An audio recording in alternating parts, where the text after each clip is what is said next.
Dear students, welcome to this lecture of class +1 from the unit structure of atom। और इस lecture के अंदर हम वेरी इम्पोर्टेंट टॉपिक डिस्कस करने जा रहे हैं, एनर्जी लेवल डायग्राम। तो सबसे पहले हम डिफाइन करेंगे कि एनर्जी लेवल डायग्राम होता क्या है। एनर्जी लेवल डायग्राम एक अरेंजमेंट है ऑर्बिटल्स की। और किस तरह से अरेंज करेंगे ऑर्बिटल्स को? In the increasing order of energy. मतलब सबसे पहले वो ऑर्बिटल अरेंज किया जाएगा जिसकी एनर्जी कम है, उसके बाद उससे ज़्यादा एनर्जी वाला, उससे बाद उससे ज़्यादा एनर्जी वाला। और इस तरह से जो अरेंजमेंट बन जाएगी उसको हम बोलेंगे कि वो एनर्जी लेवल डायग्राम है। अब हम एनर्जी लेवल डायग्राम डिस्कस करेंगे। एक तो हाइड्रोजन एटम का और दूसरा मल्टी इलेक्ट्रॉन एटम का। अगर हम हाइड्रोजन एटम का एनर्जी लेवल डायग्राम देखें तो इस तरह से बनता है। जैसे ये फर्स्ट सेल है तो 1s ऑर्बिटल आ गया, सेकंड सेल के अंदर 2s और 2p आ गया। मतलब एक सेल के अंदर जो ऑर्बिटल हैं उनकी एनर्जी इक्वल है। इसी तरह से थर्ड के अंदर 3s 3p 3d आ गया, सभी की एनर्जी सेम है। नेक्स्ट के अंदर 4s 4p 4d 4f आ गया, तो इन सभी की एनर्जी भी सेम है। लेकिन अगर हम मल्टी इलेक्ट्रॉन एटम का एनर्जी लेवल डायग्राम देखें तो उसका एनर्जी लेवल डायग्राम इस तरह से बनता है। फर्स्ट सेल के अंदर 1s ऑर्बिटल है, सेकंड के अंदर 2s और 2p है, और दोनों की एनर्जी देखें तो दोनों की एनर्जी में डिफरेंस है। 2s की एनर्जी कम है, 2p की ज़्यादा है। इसी तरह से थर्ड के अंदर 3s और 3p है, 3s की एनर्जी कम है, 3p की ज़्यादा है। तो मतलब ऑर्बिटल्स की एनर्जी में डिफरेंस है। इसी तरह से 4s 4p 3d 5s 5p 4d। तो एक सेल के अंदर जो ऑर्बिटल हैं उनकी एनर्जी के अंदर डिफरेंस है। तो ये डिफरेंस है किस कारण, इसको हम डिस्कस करें। सबसे पहले हम ले रहे हैं हाइड्रोजन के एनर्जी लेवल डायग्राम को। तो अगर हम एक हाइड्रोजन के एटम को देखें तो उसमें एक तो न्यूक्लियस प्रेजेंट होता है जिसमें एक प्रोटॉन होता है, और सेल के अंदर एक इलेक्ट्रॉन होता है, और दोनों के ऊपर अपोजिट चार्ज है। इसलिए वहाँ पर एक ही तरह का फोर्स लग रहा है, फोर्स ऑफ अट्रैक्शन। और उसी के कारण एक सेल के अंदर जो ऑर्बिटल हैं उनकी एनर्जी इक्वल है। अब हम मल्टी इलेक्ट्रॉन एटम को ले लेते हैं। तो मल्टी इलेक्ट्रॉन एटम को देखें तो वहाँ पर दो तरह के फोर्स लग रहे हैं। एक तो फोर्स ऑफ अट्रैक्शन लग रहा है, दूसरा फोर्स ऑफ रिपल्सन लग रहा है। फोर्स ऑफ अट्रैक्शन देखो, न्यूक्लियस के ऊपर पॉजिटिव चार्ज है, इलेक्ट्रॉन के ऊपर नेगेटिव चार्ज है, दोनों के ऊपर अनलाइक चार्ज है, इसलिए फोर्स ऑफ अट्रैक्शन लग रहा है। और मल्टी इलेक्ट्रॉन एटम में बहुत सारे इलेक्ट्रॉन है वहाँ पर, और सभी इलेक्ट्रॉन्स के ऊपर नेगेटिव चार्ज है, मतलब लाइक चार्ज है। और लाइक चार्ज क्या करते हैं, एक दूसरे को रिपेल करते हैं। इसलिए हम कह सकते हैं कि यहाँ पर दो तरह के फोर्स लग रहे हैं, और दो तरह के फोर्स लगने के कारण ही एक सेल के अंदर जो ऑर्बिटल हैं उनकी एनर्जी के अंदर डिफरेंस है। अब हम यहाँ पर नेक्स्ट इम्पोर्टेंट टॉपिक ले लेते हैं, और नेक्स्ट इम्पोर्टेंट टॉपिक है feeling of orbital in the atom. कि एक एटम के अंदर जो ऑर्बिटल्स होते हैं उनमें इलेक्ट्रॉन कैसे भरे जाते हैं। तो इलेक्ट्रॉन की फीलिंग होती है तीन प्रिंसिपल के अकॉर्डिंग। एक तो अबो प्रिंसिपल, दूसरा पुलिस एक्सक्लूजन प्रिंसिपल, और तीसरा hunts rule of maximum multiplicity. एक एक करके हम इन प्रिंसिपल को डिस्कस करने जा रहे हैं। सबसे पहले हम ले लेते हैं अबो प्रिंसिपल को।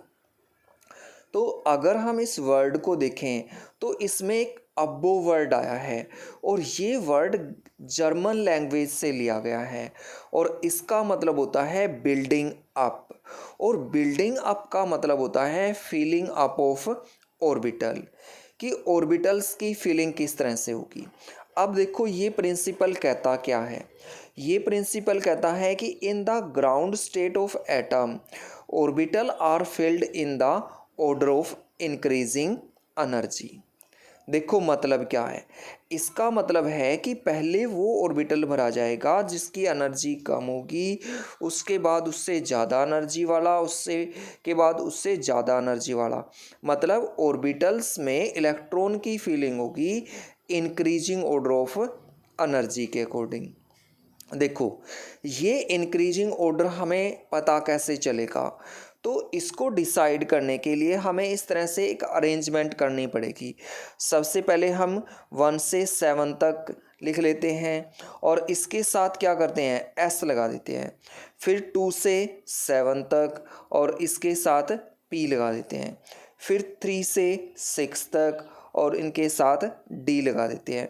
फिर 4 और 5 और इसके साथ एफ लगा देते हैं और इस तरह से लाइनें खींचते हैं, इस तरह से एरो लगा देते हैं इनके साथ।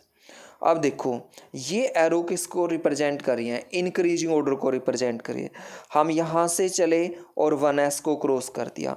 अब यहीं से नहीं चलेंगे, हमें वापस आना पड़ेगा और हम 2s पर आए। 2s के बाद 2p, फिर 3s, फिर 3p, फिर 4s, फिर 3d, फिर 4p, 5s, 5s के बाद 4d, 5p, 6s, 4f, 5d, 6p, 7s, 5f, 6d, 7p और इस तरह से ये एक ऑर्डर बन जाएगा in the increasing order of energy. दूसरा देखो एक रूल है यहाँ पर और ये रूल क्या है, n+l रूल है और ये रूल हमें बताता है increasing order of energy of various orbitals, कि जो अलग अलग ऑर्बिटल्स होते हैं उनमें इंक्रीजिंग ऑर्डर कैसे डिसाइड किया जाता है, तो वो n+l से डिसाइड किया जाता है। n यहाँ पर क्या है, प्रिंसिपल क्वांटम नंबर है और l यहाँ पर क्या है, एजीमुथल क्वांटम नंबर है। और इस रूल के according lower the value of n+l orbital lower is it's energy, कि जितनी वैल्यू कम होगी उतनी ही एनर्जी उसकी कम होगी और वो पहले भरा जाएगा। जैसे देखो 1s में देख लें तो यहाँ पर n की वैल्यू कितनी है, 1 है, s की वैल्यू कितनी है, 0 है, तो 1 आ गया यहाँ से। फिर 2s, n की वैल्यू 2 है और l की वैल्यू 0 है तो 2 आ गया। फिर 2p को ले लेते हैं, n की वैल्यू 2 है और जो l है इसकी वैल्यू कितनी है, 1 है तो 3 आ गया। तो इस तरह से एक ऑर्डर बन गया इंक्रीजिंग ऑर्डर का, कि पहले 2s भरा जाएगा, पहले 1s भरा जाएगा, फिर 2s और फिर 2p भरा जाएगा। देखो ऐसी कंडीशन भी हो सकती है कि जो n+l है उसकी वैल्यू सेम आ जाए। देखो 2p और 3s को ले लेते हैं। अब यहाँ पर n देखें तो 2 है, l देखें तो 1 है, सम कितना आया, 3 आया। अब 3s के लिए n कितना है, 3 है, l कितना है, 0 है, तो यहाँ पर भी सम 3 आ गया। तो n+l की वैल्यू सेम आ रही है, तो किस ऑर्बिटल को पहले भरा जाए, किसको बाद में भरा जाए। देखो अगर ऐसी सिचुएशन आ जाए तब n की वैल्यू देख लेनी है, जिसके अंदर n की वैल्यू कम हो उसको पहले भरना और जिसके अंदर n की वैल्यू ज़्यादा हो उसको बाद में भरना। मतलब 2p पहले भरा जाएगा और 3s बाद में भरा जाएगा। जो नेक्स्ट रूल है यहाँ पर ये है hunts rule of maximum multiplicity और ये रूल कहता है कि electron pairing in the p-d-f orbital can not occur until each orbital is singly occupied, कि जो p, d और f ऑर्बिटल हैं उनके अंदर इलेक्ट्रॉन पेयरिंग जब तक नहीं होगी, जब तक वो ऑर्बिटल सिंगली ऑक्यूपाइड नहीं हो जाते हैं, उनके अंदर एक एक इलेक्ट्रॉन नहीं आ जाता है, तब तक इलेक्ट्रॉन पेयरिंग नहीं हो सकती। देखो इस तरह से बॉक्स बनाते हैं और एक बॉक्स एक ऑर्बिटल को रिप्रेजेंट करता है और एक ऑर्बिटल के अंदर हम 2 इलेक्ट्रॉन को भर सकते हैं। एक की जो स्पिन है वो ऊपर की तरफ होगी, दूसरे की नीचे की तरफ होगी। देखो पहला ऊपर की तरफ हो सकता है, दूसरा नीचे की तरफ हो सकता है, या ऐसे भी हो सकता है कि पहला नीचे की तरफ हो, दूसरा ऊपर की तरफ हो। ये जो अरेंजमेंट है ये सही अरेंजमेंट है। लेकिन अगर हम दोनों को ऊपर की तरफ कर दें या दोनों को नीचे की तरफ कर दें तो ये जो अरेंजमेंट है ये गलत अरेंजमेंट होगी। अब देखो जो p ऑर्बिटल है उसके वो 3 टाइप होते हैं, px, py, pz।